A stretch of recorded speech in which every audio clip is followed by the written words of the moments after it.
네, 안녕하세요 여러분. 조세금융신문 홍지린 기자입니다. 오늘은 연말정산에 대해서 알려드리려고 하는데요. 13월의 보너스라고도 하죠. 특히 사회초년생분들은 연말정산이 뭐지 하시는 분들 많을 겁니다. 그래서 저희가 연말정산 개념부터 하는 방법까지 핵심만 뽑아서 알려드리겠습니다. 오늘 특별한 분을 모셔봤는데요.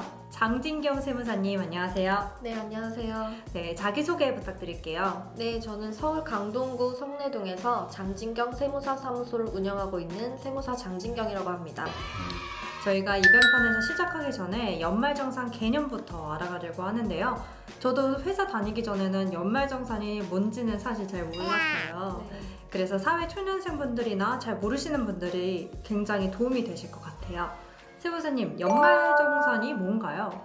연말정산이라고 하면 근로소득의 연말정산을 의미하지만 현행소득세법에서는 근로소득 외에도 일부 사업소득 그리고 공적연금소득 및 종교인 소득에 대해서도 연말정산 제도를 도입하고 있습니다. 근로소득을 예를 들면 회사에서 급여를 지급할 때 급여에 따라 일정 금액을 원천 징수하여 세액을 신고하고 납부하게 되는데 이 제도에 따라 근로자 각각 일부의 세금을 국세청에 먼저 납부한 것이 됩니다. 납부되어 있는 세금과 연말정산을 통하여 계산된 세금을 비교하였을 때 이미 원천징수로 납부되어 있는 세금이 많다면 환급이 되어지는 것이고 내가 더 많은 세금을 내야 된다면 추가로 납부를 해야 되는 것입니다. 그리고 저도 회사 급여 명세서를 보면 지방세, 소득세 이렇게 여러 가지 많은데 그럼 제가 냈어야 할 세금보다 더 많이 냈으면 제가 환급을 받는 거고 아니면 원래 냈어야 되는 세금보다 제가 적게 냈으면 추가 납부를 해야 된다는 말씀이신 거죠? 네, 맞습니다. 네, 감사합니다. 이제 여러분 연말정산 개념을 이해하셨죠? 그래서 저희가 연말정산을 위해서 꼭 알아야 하는 몇 가지의 개념들을 저희가 설명해 드릴 건데요. 세무사님, 세액공제, 소득공제 좀 설명해 주시겠어요? 네, 연말정산 시 큰 틀은 다음과 같습니다. 내가 받은 비과세를 제외한 총 급여에서 근로소득 공제를 뺀 후 근로소득 금액에서 각종 소득 공제를 뺀 후에 나온 금액이 과세 표준이 됩니다. 이 과세 표준에 해당하는 구간의 세율을 적용 후 세액 공제를 적용하게 됩니다.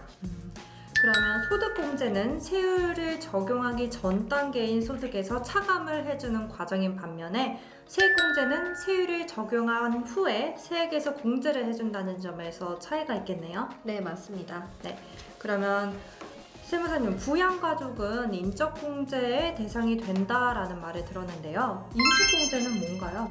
인적공제에는 기본공제와 추가공제가 있습니다.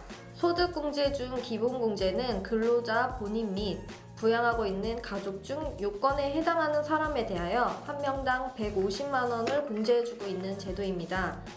기본공제 대상자에 해당하는 부양가족은 배우자, 직계존비속, 형제자매, 위탁아동, 국민기초생활보장 소급자로 종합소득금액, 퇴직소득금액, 양도소득금액의 합계가 연간 100만 원 이하여야 합니다. 근로소득 금액만 있는 분들은 총 급여가 500만 원 이하인 점 참고하시기 바랍니다. 부양가족의 판정 시기는 과세기간 종료일인 12월 31일 현재, 과세기간 종료일 전에 사망 또는 장애가 치유된 경우에는 사망일 전일 또는 장애가 치유된 날 전일로 기준으로 합니다.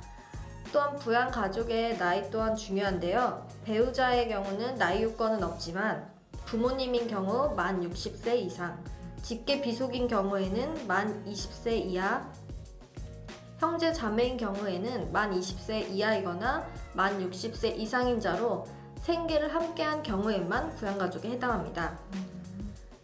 추가공제는 기본공제 대상자에 해당하는 자가 각각의 사유에 해당하는 경우 추가적으로 공제해주는 제도입니다.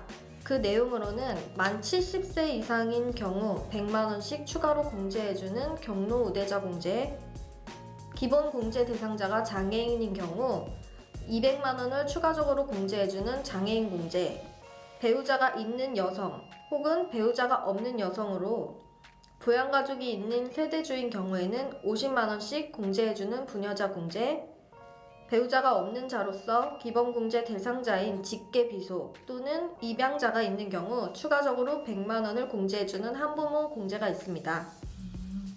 네, 세무사님, 제가 궁금한 게 있는데요. 1인 가구는 공제 혜택을 많이 못 받는다고 많이 들었는데 그게 사실인가요? 1인 가구인 경우에도 본인 공제는 당연히 받을 수 있고요. 세대를 달리하지만 이제 같이 거주하지는 않아도 부모님이 경제 활동을 하고 계시지 않다면 부양가족 공제를 받으실 수 있고, 또 부모님이 쓰신 신용카드 사용액을 가지고 신용카드 공제를 함께 받을 수 있습니다.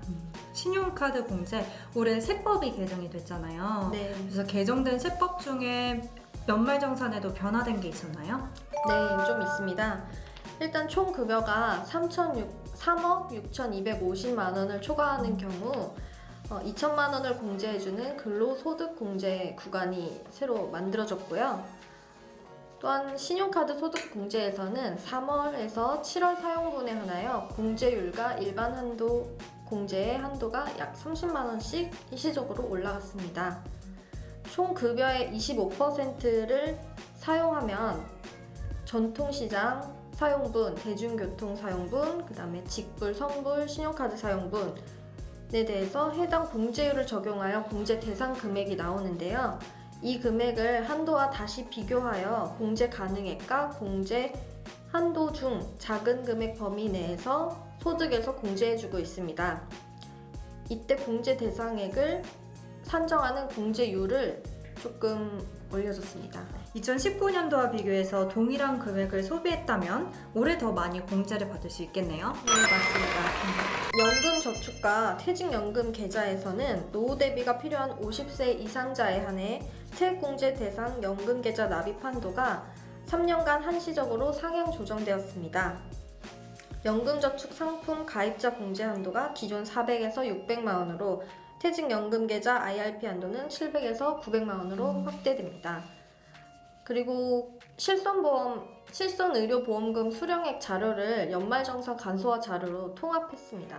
네, 지금까지 연말정산의 개념과 소득공제, 세액공제, 인적공제에 대해서 알아봤고요. 그리고 연말정산과 관련돼서 올해 개정될 세법에 대해서 알아봤습니다. 다음 편에서는 좀 더 세부적인 사항으로 Q&A 방식으로 저희가 알려드리겠습니다. 지금까지 도움을 주신 장진경 세무사님 감사드립니다. 네, 감사합니다. 네, 다음 편에도 또 만나요.